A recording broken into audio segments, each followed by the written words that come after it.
I love looking into the audience and realizing that there's so many of you here, practically all of you from all the various academies, and being embedded in Iraq 4 times for a number of months and witnessing what the young men and women have done for our country, and then to be here with the greatest generation. I mean, this is what your life is going to be. These are the stories you're going to tell.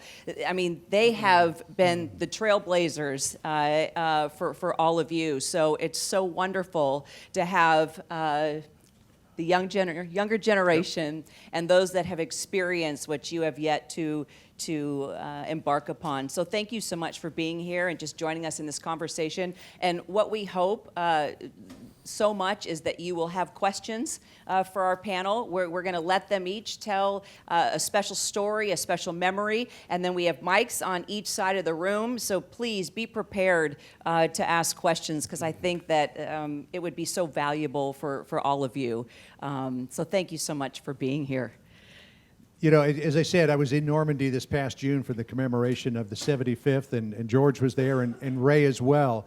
And when you look down over the cliffs, down toward Omaha Beach, which is where the American cemetery sits atop, and it's so placid and serene, and the waves are just sort of calmly lapping up against the beach, you can't imagine what went on there 75 years ago. George, why don't you start us off? You landed at Utah Beach, which is just down the coast a little bit. What are your memories of that day? Well, I was an 18-year-old skinny kid, about 112 pounds, couldn't swim, not that that would help you very much.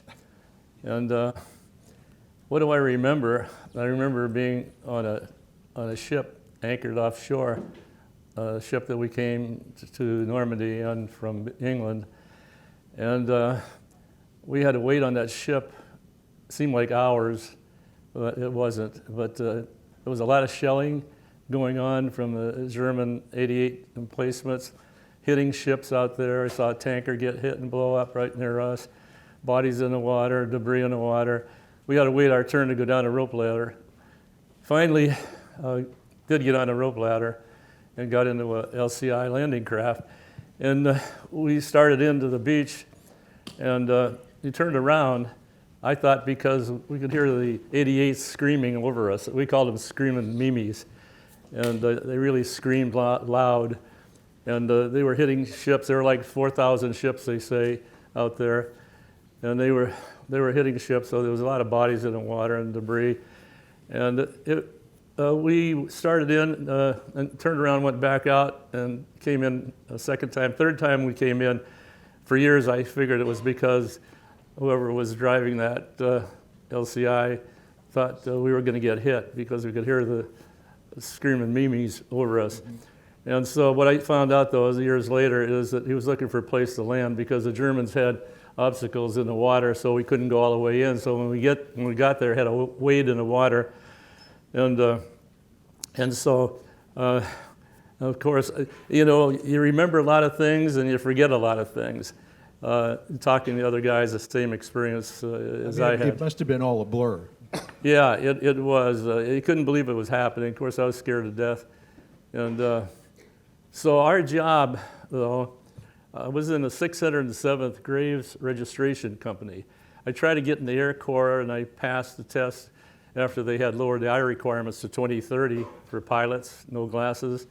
But my company commander wouldn't let me go. This is in Cheyenne, Wyoming, after I got drafted. I tried to get in the Air Corps before, and my eyes were 20/22, and I couldn't make it. So when they lowered the eye requirements, I said, oh, yeah, you know, I'm in. So I got in, and they notified my company commander, and he got pretty irate with me. And there was a group going overseas right away, and they needed one person. So I was a replacement, and all the guys were older than I was, because at 18 I was the youngest of the whole bunch. In fact, there's only one living person now who was a year older than I was.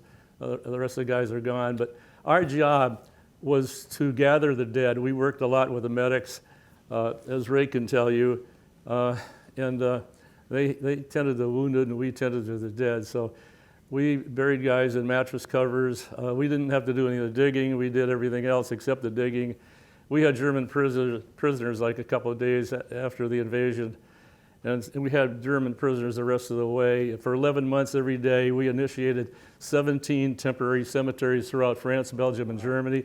We handled about 75,000 dead bodies. That's American and German. The German didn't pick up their dead. We did. We buried them in a separate cemetery. So it was a tough job. And I did break down one day after a couple of weeks of doing that. And our lieutenant pulled out his .45 and he said, "You get your ass out there and suck it up." And so that's the way they talked to you in World War II. I mean, what do they call this thing now? NTSD, is it? Something like that? What do they call that? PTS? Are you talking about post-traumatic battle syndrome? Fatigue. They have a different name. PTS. PTSD, Post-traumatic syndrome. Yeah. So yeah, I didn't get after the war. After 11 months of doing this throughout France, Belgium, Germany, I had to stay another 7 months in the Army of Occupation. We had to wait to see what was happening in Japan. That was helpful to me at the time. I didn't like it, but it was helpful because I got a chance to really chill out for 7 months. If I went right home right away, I'd have been basket case probably, but I did get a chance to chill out, and I met a German girl in a flying trapeze. Oh, there's a story right there. There's the story we want to hear. Yeah, exactly. And I was a bad guy because I had a Jeep illegally for 7 months, and damn near got court-martialed. But I let it all hang out after doing what I was doing. The way I didn't get court-martialed, I had a good lieutenant that said, "George, I know what you did for 11 months, and your age," I was 19 then, he said, "I'm going to look the other way." But he said, "You had stolen equipment." I said, "Sir, I didn't steal it, I just borrowed it." That didn't go over too well. But anyway, that's pretty much the story of what I did in the war. It was not pleasant. Nobody else wanted to do that job. I didn't want to do that job. But somebody had to do it, and that's the way it was. Thank you. And we'll come back to the story about the German girl a little later on. Okay. Yeah. Well, obviously George has kept his sense of humor because as everybody was coming out, George said, "Aren't there some roller skates I can kind of zip into my seat?" To which Lewis said to him, "Is that moonshine in your water bottle there?" The moonshine will be after the discussion, guys, okay? All right. My wife doesn't believe it was a platonic relationship. Like we said, we'll get back to the trapeze act after everybody tells their story. Hence, the roller skates, I guess, fits in there somewhere. Ray, George, talked about this solemn duty of having to bury the dead. You were the one, though, in the first wave of Omaha. You were the medic, injured yourself, still fighting to save lives. My favorite story about you is Raise Rock and how you were just, pulling the guys behind everything and anything to protect them and save their lives. Will you please talk about that? And you were so mission-focused, even despite your injuries, and how you created Raise Rock. When we were going in, I was on the LCCs, the landing craft, the Higgins boats as they're known. I could see ahead of us that we had nothing but open space between the water, and the Germans had cut all the foliage down, had moved buildings from near the beach so that they'd have an open sight right on us on the beach. So as we got in closer to the beach, I could see a machine gun just a little east of Omaha Beach, and then one to the west of Omaha Beach. It was firing down off the hill. As we got close enough in, the bullets began to hit the ramp on the front. It sounded just like hail hitting. And I knew that from my experiences in Africa, the landing in Africa, and also I made the invasion of Sicily, that we were going to have a tough time getting through those machine guns. And I talked to my guys that was on the boat, told them to go, as we got in, as the ramp go down, to go as far underwater as possible. I also knew, or we did, that there was barbed wire, that the Germans had barbed wire underwater, and mines tied to the barbed wire, and also they had hazards there that they'd put in, some called French gates, the others to keep the boats from getting in. So those also had mines on them.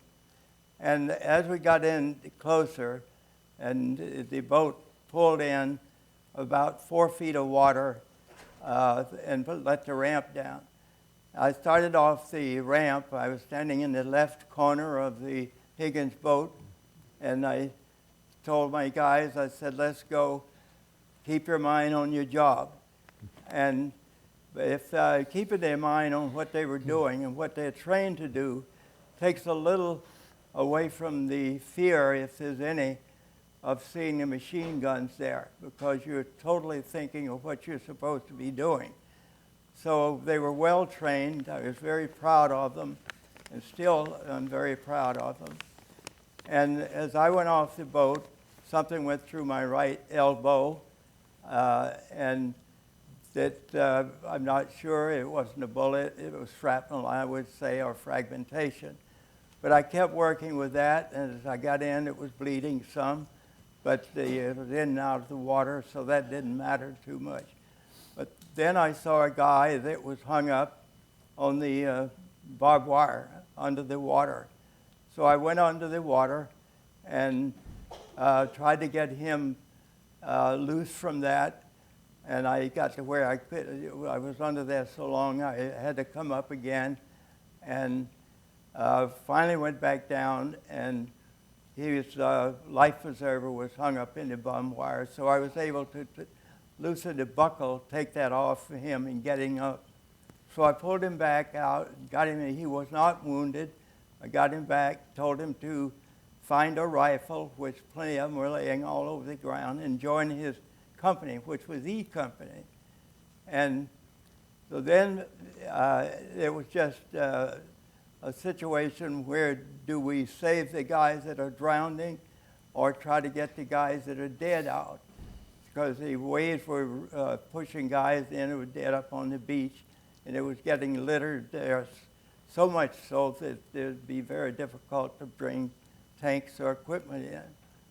So I was talking to one of my men, Raymond LeBeau, and I had been hit again in the left thigh when I went in at another time to bring a guy out.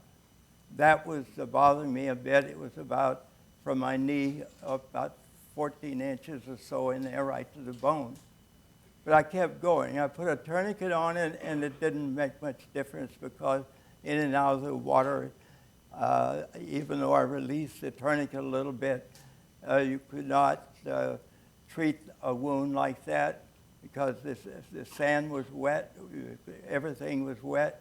Try to put any kind of coagulant on it was impossible. So we had other guys then, infantry guys that were going down.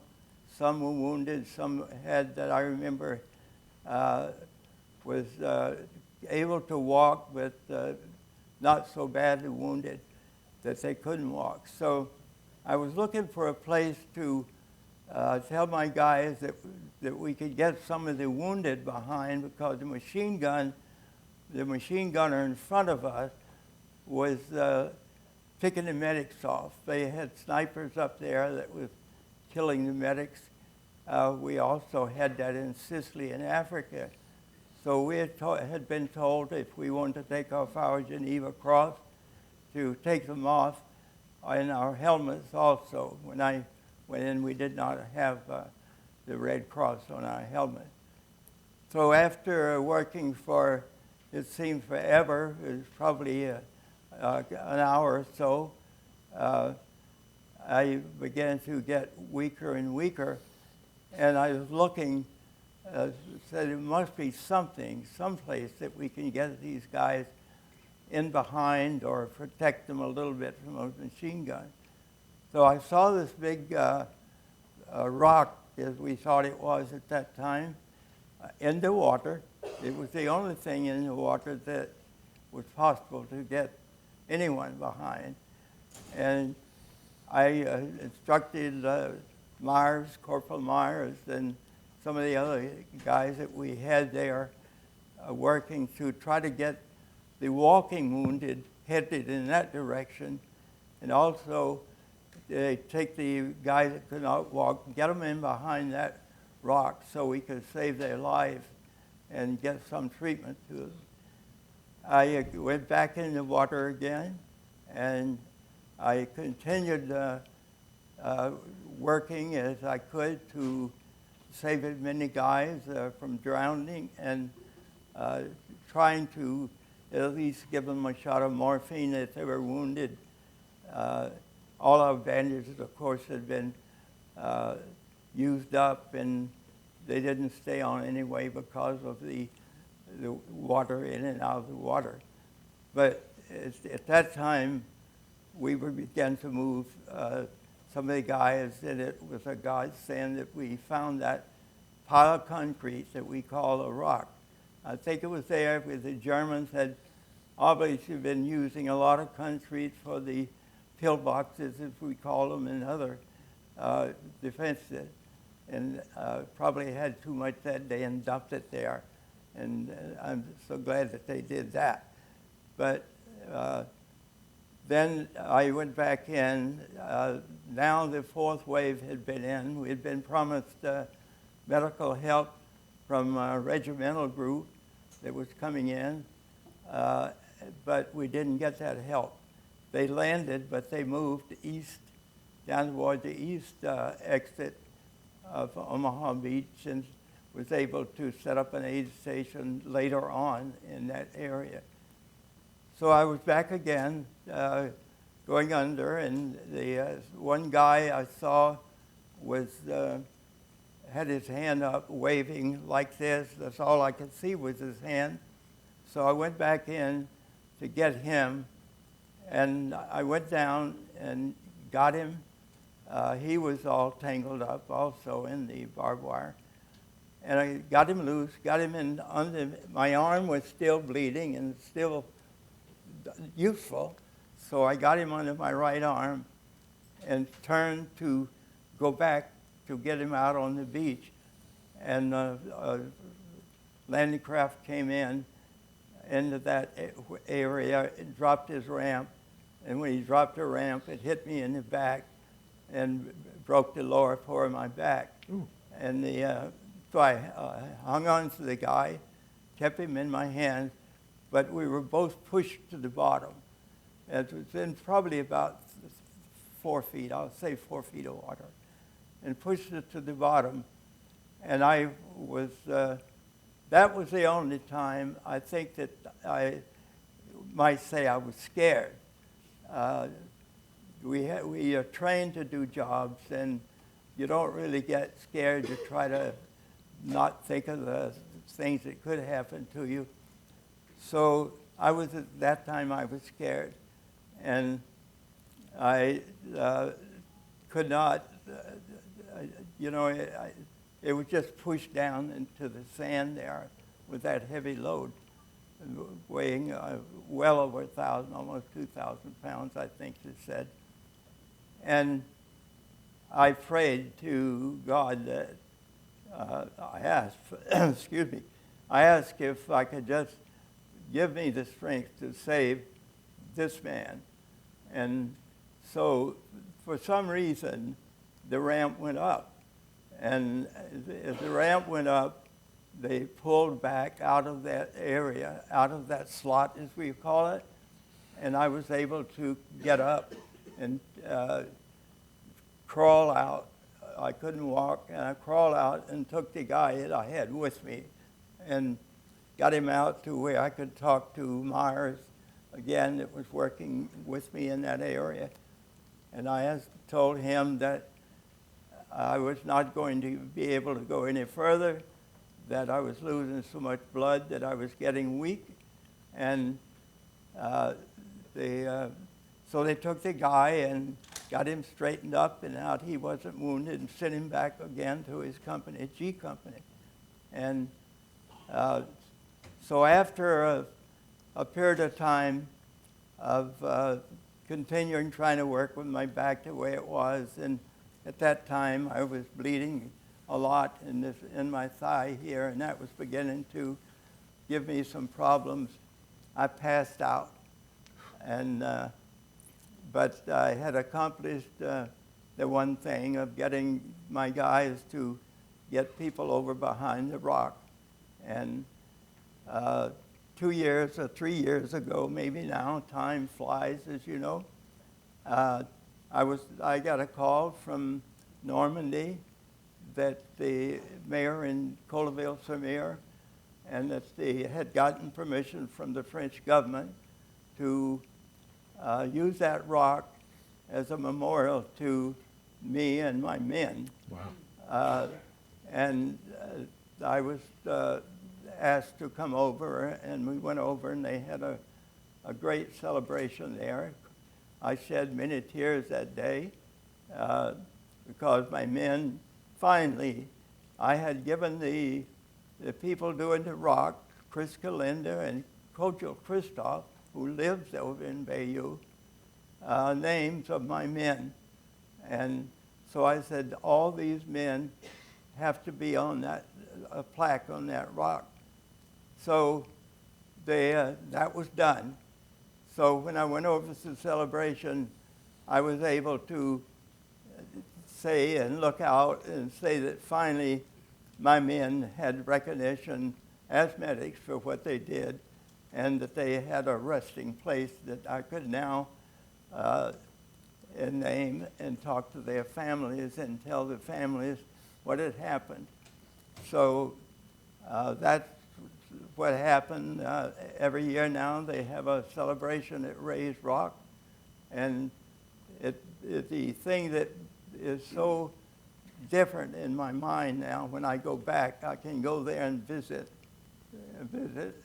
my men, which after being with many of them since 1940, we were all just as close as brothers as we all are. But that ended my day there. Wow. And so you were wounded in the arm, shot in the leg, and your back was broken. Yeah, this arm went through the elbow, shattered the bone, and went out. Something went through and went out the other side. My thigh was, you can tell sometimes what wounds you, but not bullets so much. But fragmentation flies into pieces, and that can cut out a large hunk of you. Bullets usually go through, and it all is, none of it's good.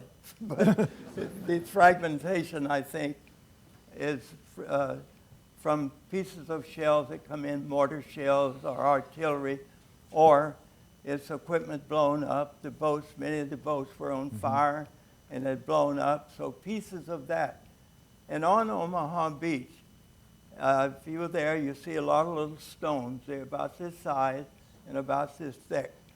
At that time, they were probably about a foot deep on Omaha Beach, and so much so that you could hardly walk through them. You couldn't dig in, and they had to put down metal sheets or metal to come over with the vehicles when they come in, because they wouldn't drive through that. Every time an artillery shell would hit the beach, or a mortar shell would hit the beach, those pieces of rock would fly into thousands of pieces.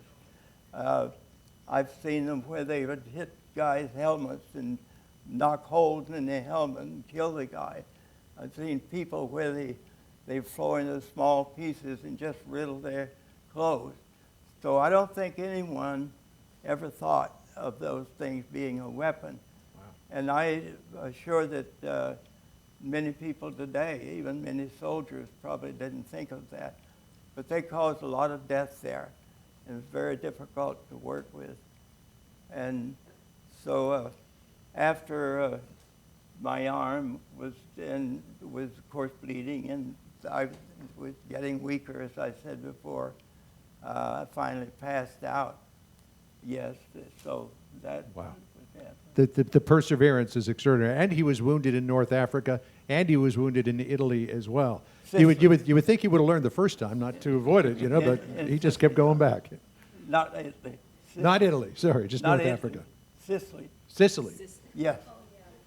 Because we were not in Italy. Ah, I okay. don't want someone to think that I was in Italy. Sorry, I was thinking Sicily is a part But of Italy. it's so- very much the same. They spoke the same thing. So as you were there tending to the wounded on Omaha Beach, so was Marcella Ryan LeBeau as well. By the way, belated happy birthday Thank you. to you. Thank you. She turned 100 on October 12th Yeah, of this but year. That's extraordinary. Marcella, what was your, as Ray was there doing his duty and pulling people behind Ray's rock, what were you doing on Omaha Beach that day? You, honey, they're talking to you. I'm sorry. What was your experience like on Omaha Beach that day?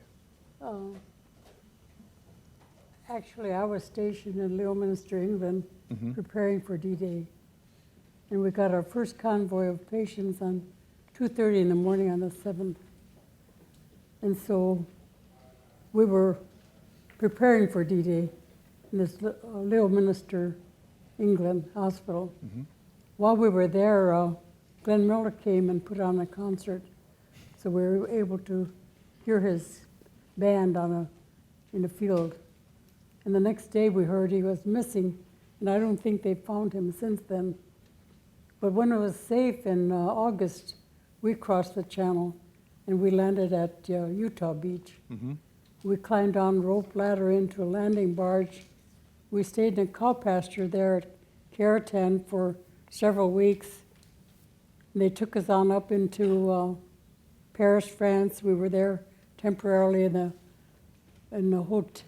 on the hospital Boujan, which the Germans had taken over, and then the Americans took it over. And so we were there briefly, and on into Liège, Belgium. We had a 1,000-bed tent hospital in Liège, Belgium. Mine was the first ward, A number 1. It was a surgical ward, and we're right near surgery. We did a lot of repair work and surgery, and we were busy all the time, night and day. One time, a prisoner of war came through my ward to stay overnight, being evacuated to the United States. And I'll never forget that look, the skin stretched over bone, that vacant stare. They wouldn't talk, but he was on his way home. He was in my ward overnight. And we were busy. It was a fast-moving time. And at one point, we were at the Battle of the Bulge, and they said we were a few miles from the front lines. But we didn't know that at the time. We just did our work, gave many blood transfusions, IVs. Penicillin was new then, and so we gave a lot of penicillin every 4 hours, round the clock. And I want to tell you about one of my corpsmen. We had buzz bombs night and day, and they were frequent. And the patients had the sky divided into 3 areas. The middle was Buzz Bomb Alley. I can't remember what the other 2 were. Every time they hollered Buzz Bomb Alley, you're supposed to take cover from a buzz bomb. Anyway, I had a corpsman who was deathly scared of the buzz bombs. His name was Coffee, and I suspect he was probably 18, 19 years old. I had 2 corpsmen, Sergeant Willie and Coffee. Every time a buzz bomb came, Coffee would be out the door into a foxhole. They had foxholes dug for us. So one night I went to work on night duty, on my tour of night duty on my own ward. I saw Coffee. I knew that he couldn't go on like that without sleep. So I went to my little medicine cabinet, got a sleeping pill, took him down to the mess hall. We had lunch down there, and I told him about the sleeping pill. He was willing to take it. So he took it, and we went back to the ward. And I told Sergeant Willie, take him back to his tent so he can get some sleep. I truly believe that saved him. He couldn't have gone on that way much longer. And then on January 8th, 1945, a buzz bomb hit our hospital. It hit the area where the military police were getting ready for bed. 25 men were killed. I didn't know any of them personally, but we would see them standing guard here and there. One guy was a little short guy, always smiley, waving. So they were our military police. I had worked night duty on the shock ward that night. I was going back to my tent. One of the nurses was coming, and she said, "Don't go there." She said, "It's awful. There are limbs all over. They'll need you tonight, so get some sleep." So I'm really glad that I did that. I went back to my tent, got some sleep. Sure enough, in the shock ward that night, we had concussion wounds, some that survived that. And many years later, we went to reunions in Des Moines, Iowa, our 76th General Hospital reunion. And someone had written in a letter. And in this letter, he wrote that he found a hand. This was afterwards. He found a hand, and on that hand was a ring, and he recognized the ring as his friend's ring. So he knew that was his friend's hand. So another time, the administrative officer came, and he made his report. It was his duty to identify all those 25 men. And there was one that they could not identify, so they had to report him missing in action. And they made a plaque to these 25 men in memoriam. So after the war, I had a picture of that plaque. After the war, my daughter Kathy and I went to Liège, Belgium, and I was looking for this plaque. I went to the information counter and explained what I was looking for. And of course, they didn't know anything about it. But there was a man that came up to me on my right. He had been sitting there. He said, "Lady, because of you, we are free. Thank you." And he left. There was another lady sitting there. She got up and she said, "I'll take you any place you want to go." So she got permission from her university to leave her job, and she took us first to her home. She offered us her use of her bathroom, lunch, and took us to the Henry Chapelle Cemetery in Liège, Belgium. There we found this large log. It had all the 25 men listed. Most of them had been repatriated to the next of kin back in the United States. So we were able to find that out. And I met Ferdinand Decenti. He was the superintendent there. He said, "If you will send me pictures when you get home," he said, "I'll try to identify where your hospital had been located and find out what I can." So I did that. And he did massive amounts of work. He sent a picture of every one of the 25 men, their markers, and the area where we had been. And they had built up a transportation company there. And so they reconstructed a little area, a semicircular area, dedicated to these 25 men, and they reconstructed the plaque. So one of the men from our 76th reunion went over there. He came back and reported. He could hardly talk to us because he was so emotional. This dedicated to the 25 men that we lost. While we were there in Liège, Belgium, after the war, we found out that there were 3,000 bombs that landed in the Liège area. And of course, we didn't know that at the time. And one soldier said there were 4 buzz bombs in the air at one time. And we could feel the concussion of the ack-ack on the ground. And my friend, Esther, she lost her balance one day because of the concussion. And she was carrying a little thermometer tray with glass thermometers in there. And she was able to save her thermometers. And she was really proud because she fell from the concussion on the ground. So we were there in the Battle of the Bulge in Liège, Belgium. But we didn't know what was going on as far as the war went. But we learned afterwards that we were 5 and 6 miles from the front lines. There were times when they would light up the sky like night sky like day, and we were told they were looking for troop movements. We could hear the tanks going hour after hour down the streets of Liège. One time we looked, and it looked like the river was on fire. Of course, we didn't know what it was, but that's what it looked like to us.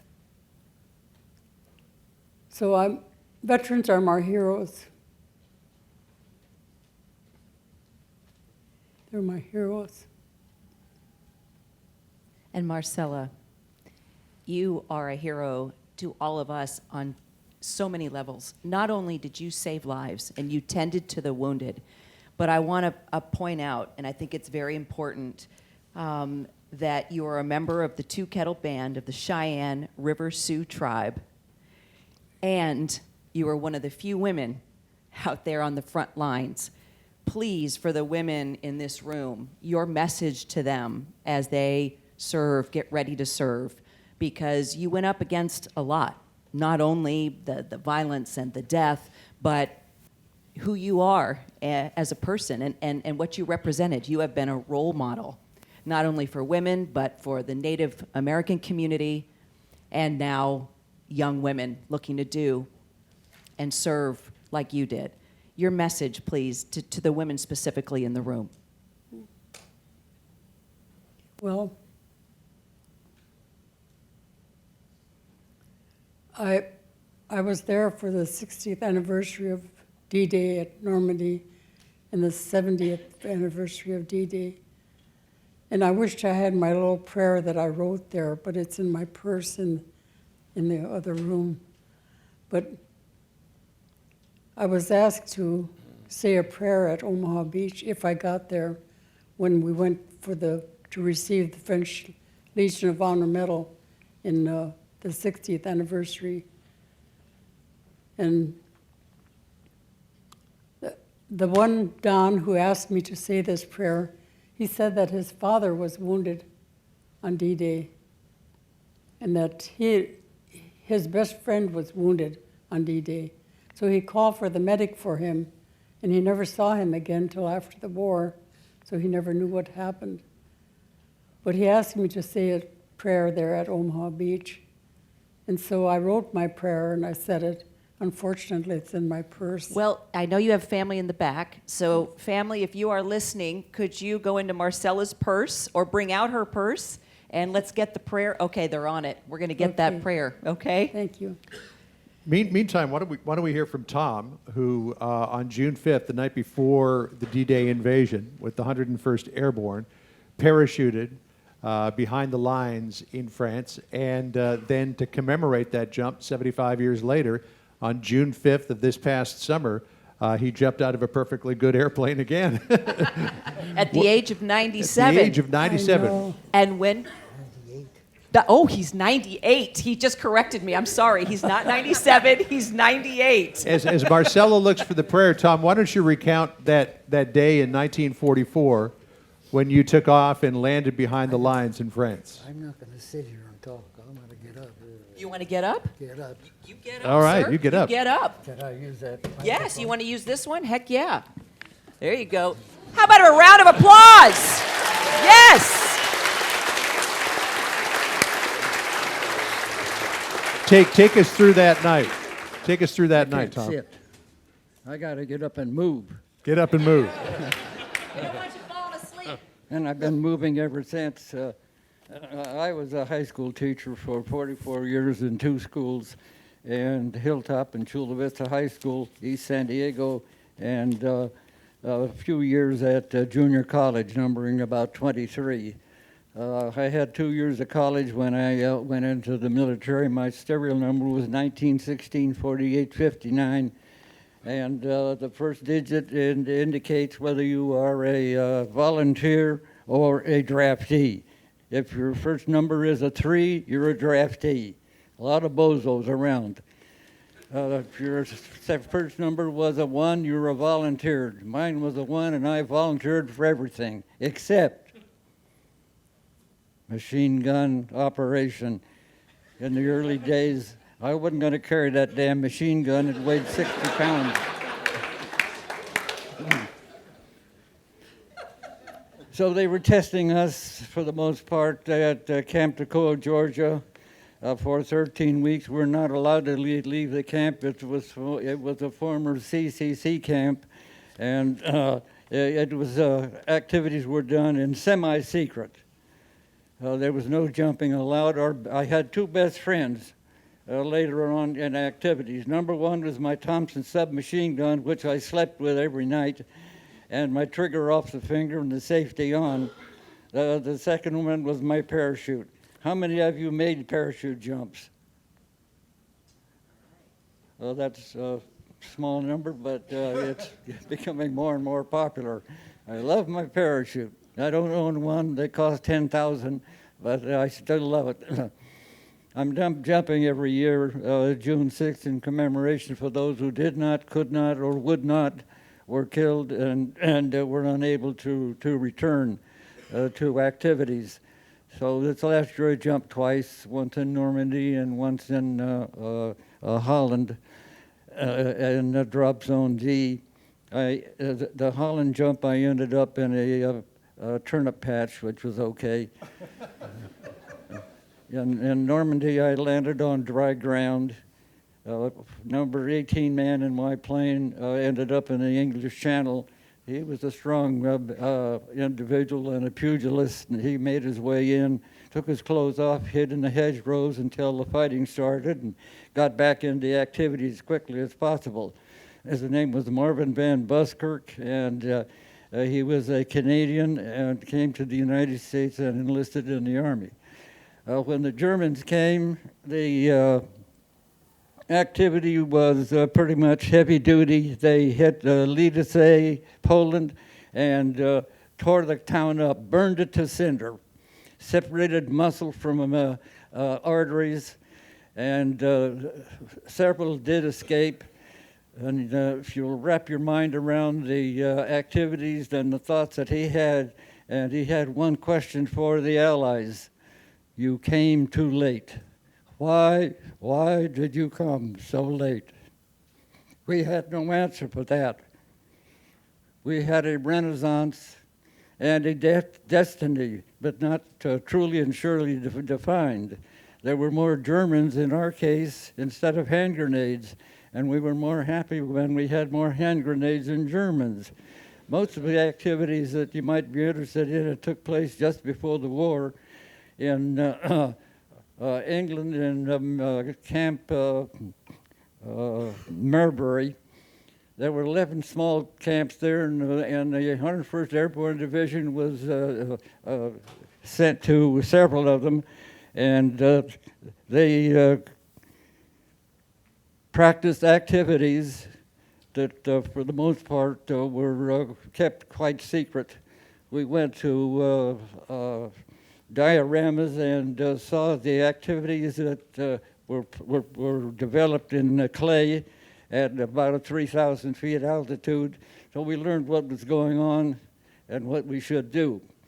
Our objective, and from drop zone D, for the 501 Parachute Infantry Company C, was to move to the beachhead, Utah, and control it as best we could, and take San Marie de Monte and stop all the tanks from coming in as quickly as we possibly could.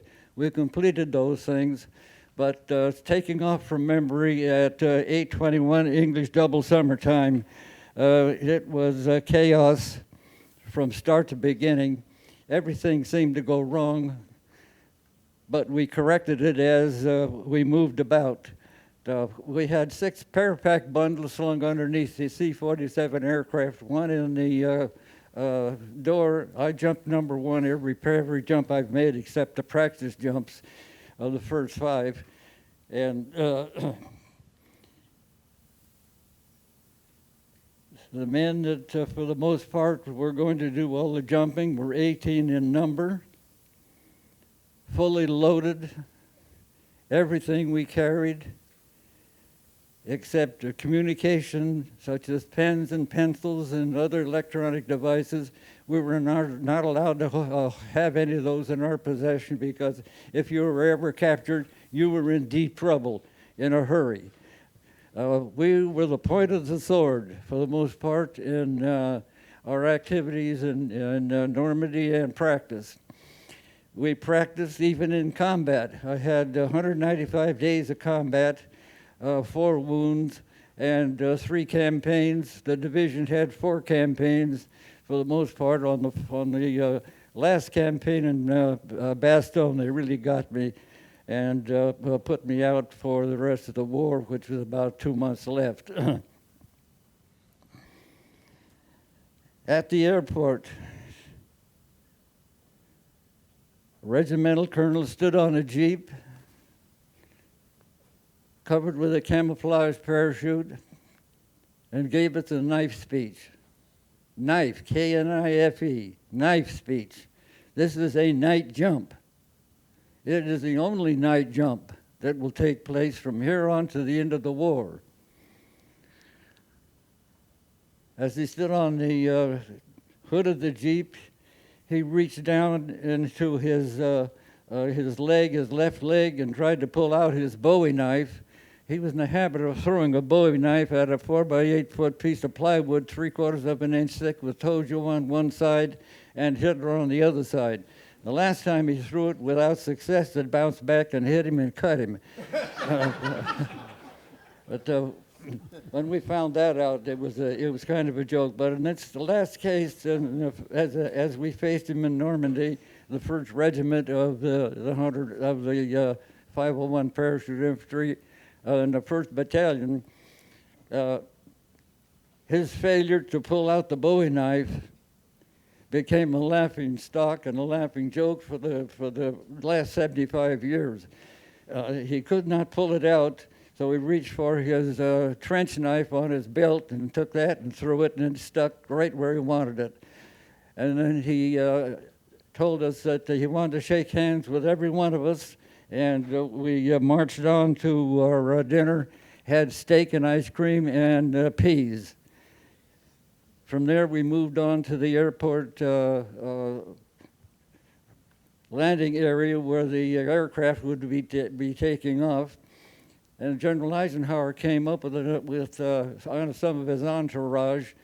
He came to 502 Parachute Infantry, and Lieutenant Strobel was standing in front of him with the big number 23 on his chest. That was the number of the plane he was going to go in. So the conversation came about there. And he was asking him about fishing and hunting and et cetera, et cetera. They stood with historical accuracy in front of each other for the most part. And after he excused us, we, for the most part, went to our aircraft. Marvin Van Buskirk, number 18 man in my plane, took a shower just after dinner, and he left his dog tags in the shower. And on the way to marching to the aircraft, we could hear the clinking and clanking of dog tags in our mess kit. And that was the giveaway, but he didn't have any. He had left them in the shower room and told me about it. So we took his equipment and told him to go back to the shower and try to find it. He went back, couldn't find it, so we penned 2 pieces of canvas for him. He had the best dog tags that were ever issued by the non-government. We took off at 8:41 English double summertime from the small airport, 18 men per the aircraft, a pilot, co-pilot, and a crew chief. There's a steel cable that runs from the pilot's cabin to the aft of the ship, and we're jumping static line. We hook up to that, so we'll fall from the aircraft probably about 15 or 20 feet, and then the parachute opens, and for the most part, it's uncontrollable. We had to climb the risers if we possibly could, but it didn't do too much good. The jump altitude was 750. I jumped at about 500 because of the incidents that did take place. So taking off from the airport. Section 16 of 45 planes assembled at 5,000 feet, flew toward Portsmouth, England, codenamed Portsmouth Bill, dropped down to 1,500 feet under the German radar, and in the middle of the channel, a submarine gave us a signal. We headed toward Jersey and Guernsey Islands, flew over those for the most part, which were occupied by the Germans, but had been bombed before, and generally quiet, and nothing really going on there. A second submarine in Biscay Bay between Cotton Peninsula and the Brittany Peninsula gave us another signal. We turned left and headed toward Barnesville on the east coast of the Cotton Peninsula. I stood in the door number 1, and the 3 lights above the door, a green, a white, and a red one. As long as you're in flight, the white light is on. When you have 8 minutes to go before jump time, the white light goes out, the red light goes on, and the countdown starts. The jumping altitude again was 750. The landform flows all the water from the west to the east. The Douvre River, the Jordan, the Mediterranean was behind us, and the several rivers, for the most part, were at flood stage. On the coast of 7,000 yards of beaches, the area was marked by poles called Rommel's asparagus, for the most part on wire strung from the tops of each one to the other, and then some mines placed on some of the poles. Anti-glider and anti-parachute deterrents. We were told for the most part to keep our legs crossed when we come down, otherwise you might strike some of these wires and you get cut up pretty bad. I landed in a interesting place. For the most part, it was quiet with no noise whatsoever, so that made it a little bit more of a concern. But back in the plane, as we made the turn, I saw the small village of Barnesville at a low tide. I didn't know where we were really, but it was okay with me. I was looking out the door, and evidently the pilots were aware that the Germans were sending up anti-aircraft fire and bursting at about 1,000 feet. So that's about the middle of in the upper portion of our jump altitude.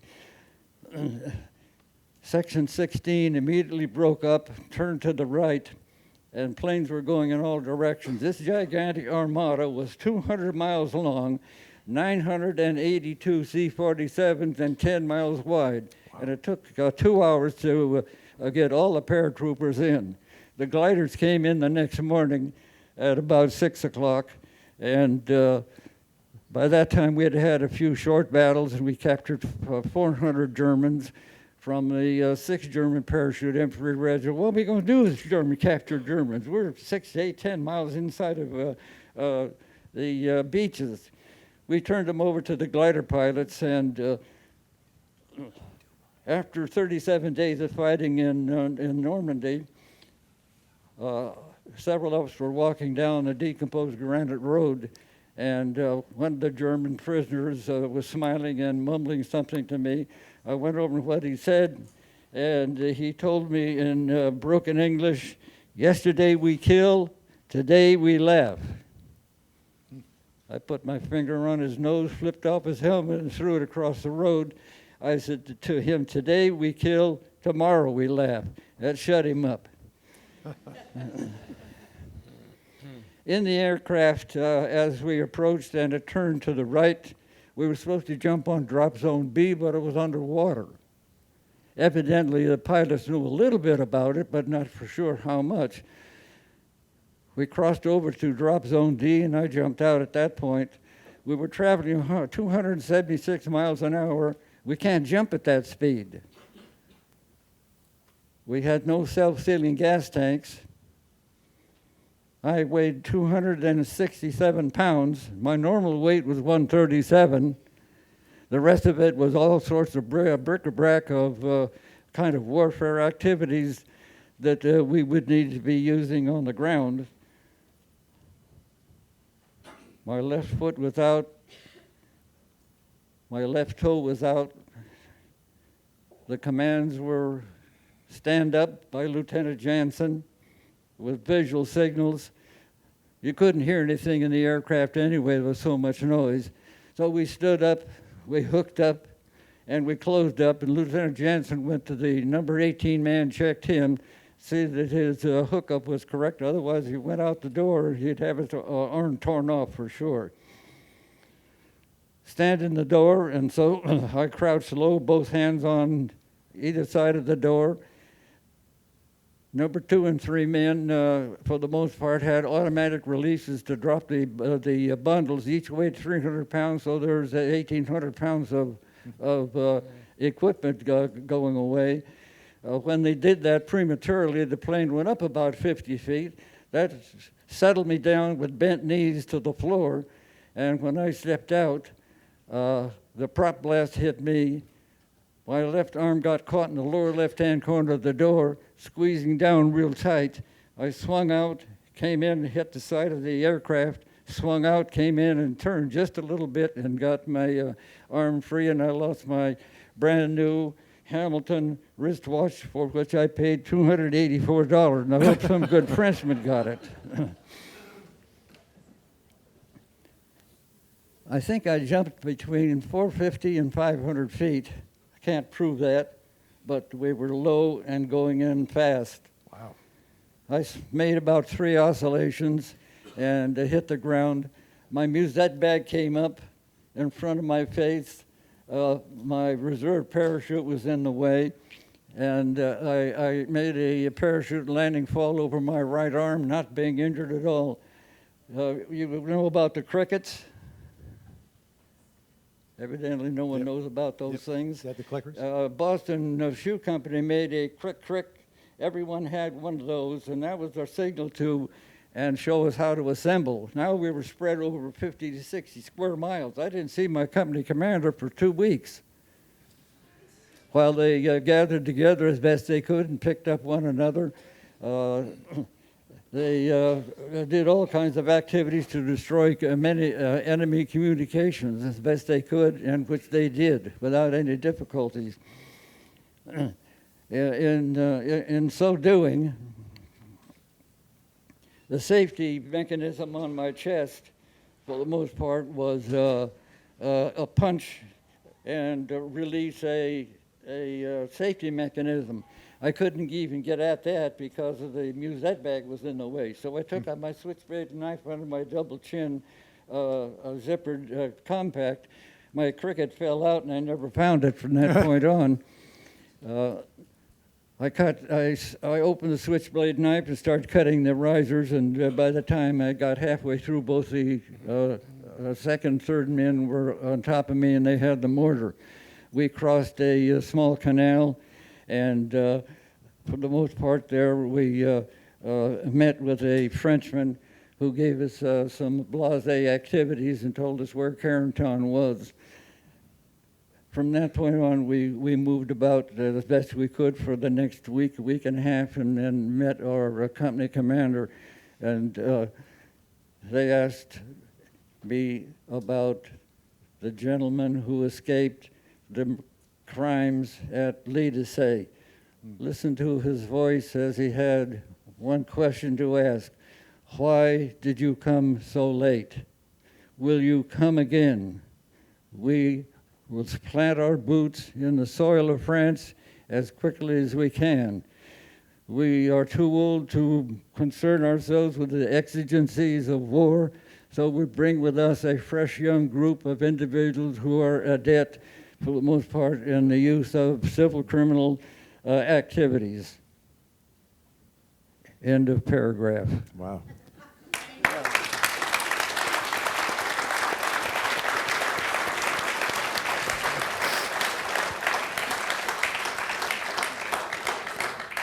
Woo! Did you catch all that? I did. I mean, such Everybody amazing take copious stories. You know. notes. We should have this forum be all day long, because I mean we're just barely scratching the surface here. But time, we're told, is beginning to grow short. So Louis, why don't you tell us what your experience was? Well, as we came up the English Channel, to the Omaha Beach. We had to just wait around till it was time for the third wave to go in. And when we went in with the third wave, I drove a gasoline truck off of the LST onto the beach. And when I got on the beach with the truck, I jumped out of it quick and got my rifles and flamethrower and flare, and I had to lay down the beach with the dead soldiers. There was all dead soldiers around there. And then had to crawl our way up under the cliff. And once I got under the cliff, the machine up on top there, they had a machine gun. The Germans were shooting down at us. I got my flamethrower out and shot the flame underneath the cliff up there and put that all on fire underneath that machine gun and got that machine gun out of the way. And then I shot a flare up in the sky, and I knew the Navy would know what I wanted. And they got the signal and shot and knocked off the other machine guns up there. Then we had to lay under the cliff until the Rangers were the first ones to go up the cliff. And it was 170 feet high. And they went up and knocked off a lot of machine guns on the way up and down. And the Germans were cutting the ropes. The ladder was a rope ladder. You went up. So after they got up there and got some of those guns out of the way, I had 35 men. And two of them, I lost two of them as we made the landing. And I told them, let's go up the cliff now. And the ones that didn't have no guns, because they lost them in the water as they was trying to get onto the beach. They had so much equipment and all on them, they had to drop them in the water. So I told them to go down there and get you a gun off of the dead soldiers and follow me up the cliff. So we got up, we had to fight our way up there too. And once we got up there, then we had to fight our way to St. Lo. And it took 43 days of securing St. Lo's. And after we got through that, we fought our way all the way to Reims, France. And when we got to Reims, the General Thrasher come up to me and he says, I want you to go to the supply houses around and find the material we need for the soldiers, for our headquarters. So he gave me a book which was German, French, and English to go get the equipment. So I took one man with me. We went to a lumber yard where they had the stuff we needed, and I pointed to everything that I wanted, and he had everything I wanted, but he wouldn't sell it to me. I said, we're here to free your country, and you don't want to sell it to us? I'm going to sell it to you. So I left, went back to camp. I got me 4 men in the big truck. I says, follow me. And we went back over there, and I told him I wanted that stuff. He said, no, can't. So I got my pistol out and pointed it at him. I says, okay, man, load it all up. So they got everything loaded up on the truck, and then I gave him a paper to take to the Army to get his money for the stuff that we took. Now I went back and told the general what I'd done. He said, oh, me, we're going to get in trouble. I said, no, we're not. He's afraid I'm going to come back and get him. And we didn't have no trouble. We should also point out that May 7th, 1945, you were in Reims and you were at the Little Red Schoolhouse where the surrender was signed. Tell us about that day. All right. Well, I was going to get to that now. Then I was put in charge. Well, before I got to that, I got to give you another story. Okay. Working with the major, which was an engineer, and he And a general come up to him and told him he wanted to get some mess hall. They wanted to build a big mess hall from the prefab buildings, put it together. And he monkeyed about 3 weeks trying to get together. And we was out there with him, and the general come up again. He says, it's been 3 weeks, you hadn't done nothing. And he says, well, I'm trying. General looked at me, he says, can you do it? I said, yes, sir. I said, can you and I step aside and talk? He said, okay, Major, you stay there. I said, what I want from you, General, is let me use the German prisoners and 2 guards that can speak German and English. He says, you got it. So the general left. The major, he's an engineer. He says, how you think you going to do it? I says, I'm going to do it, but I wouldn't tell him how I was going to do it.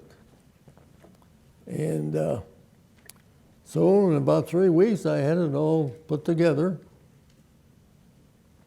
And right after that, the general transferred the major out, which he was in charge of the whole city of Reims, France, and the Little Red Schoolhouse. They put me in charge of the city of Reims, France, and schoolhouse. And the schoolhouse. So that's how I got to the schoolhouse. So in charge of that, which was the war room and all. And so we had to surrender there, the German surrender, and I was in the room with them. Wow. When the surrender took place. What was that like?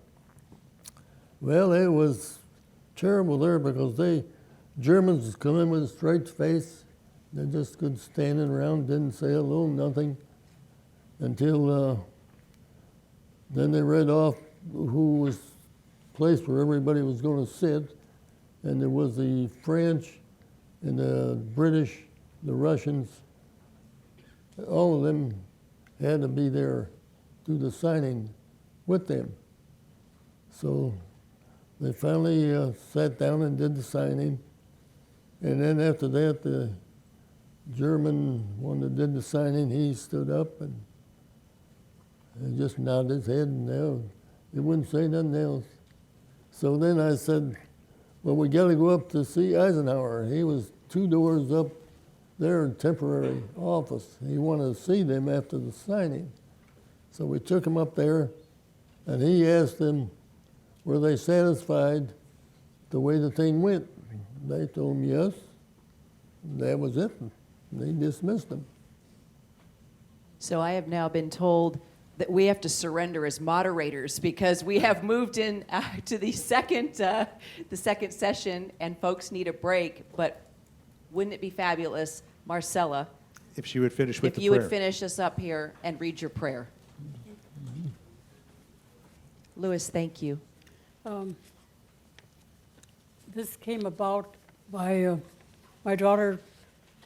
My daughter Jerry was working out at Fort Meade, and a friend of hers, Don, wanted for me to say a prayer at Omaha Beach if I could get there. I was going for the 60th anniversary of D-Day, where 100 veterans were being awarded the French Legion of Honor Medal.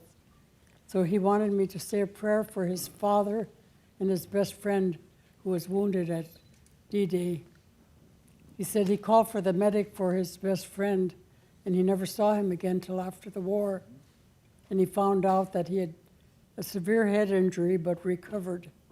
So he wanted me to say a prayer at Omaha Beach. So this is my prayer. June 6th, 04. Great Spirit, guide my steps on this path to Omaha Beach. Guide my hands as I collect sand from this hallowed ground. Great Spirit, accept my prayer for the brave and courageous soldiers who saw the horrors of war here this day, 60 years ago, June 6, 1944. Great Spirit, keep us ever mindful of the great sacrifices made to liberate France and bring peace to our world by these valiant men. O Great Spirit, now hold my hand and walk with me up the cliff of Omaha Beach, filled with emotion no words can ever express. Wow. Thank you. A final round of applause, please. And if I could, there is a reason why this is known as the greatest generation. So as you embark upon your military careers, imagine the sacrifice and the hardship, the terror, the bravery, the courage that all of these folks went through and demonstrated as they carried out the jobs that they had been given. A nation, a world is grateful to all of you and to all of your comrades. And we thank you for being here today. And an hour and 15 minutes is nowhere near long enough to go through everything that you went through that day, the days and months ensuing, and the years that have passed since then, because we do know that George, his golf game started to fail him in his 80s, and so he took up documentary filmmaking and has told so many wonderful stories as well. So again, we are indebted to all of you. You are the greatest generation. You are heroes all. And the Thank great you for being with spirits us. And the great spirits. Well, with the poem. You are all great spirits, Marcella. Thank you.